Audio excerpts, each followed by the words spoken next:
विद्यार्थी मित्रांनो, सीईटी मध्ये चांगला स्कोर केलाय, पण जर ऑप्शन फॉर्म भरताना चूक जर केली तर मनासारखं कॉलेज नाही मिळणार. मी तुम्हाला सांगतो ऑप्शन फॉर्म कसा भरायचा, डॉक्युमेंट्स कोणते हवे आहेत, स्पॉट राऊंड काय असतो, बरं वेगवेगळ्या कॉलेजमध्ये वेगवेगळे राऊंड कोणते असतात का, मॅनेजमेंटच्या सीटसाठी काय करायचं, या सगळ्या प्रश्नांच्या उत्तरासाठी काउन्सिलिंग हवंय जे आम्ही प्रोव्हाइड करतोय. मी तुम्हाला सांगतो, मी आणि टेक ॲस्पायर टीम मिळून यावर्षी काउन्सिलिंग प्रोव्हाइड करतोय.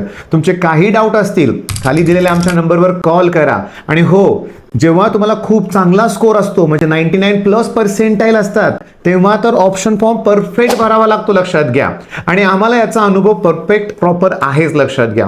तुमचे भरपूर प्रश्न असतात, तुम्हाला वेळीच प्रश्नांची उत्तरं हवी असतात आणि त्यामुळेच तर आमचं पर्सनल काउन्सिलिंग तुमच्यासाठी अवेलेबल आहे. अगदी 1 to 1 म्हणूया आपण, स्पॉट राऊंड पर्यंत आम्ही तुम्हाला मदत प्रोव्हाइड करणार आहे. मग अशा वेळेस मी तुम्हाला सांगतो, लक्षात घ्या, इमिजिएटली आम्हाला कॉल करा.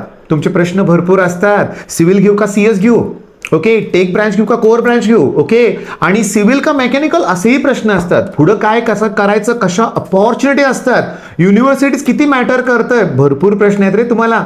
मग आजच आमचं काउन्सिलिंग जॉईन करा. All the best.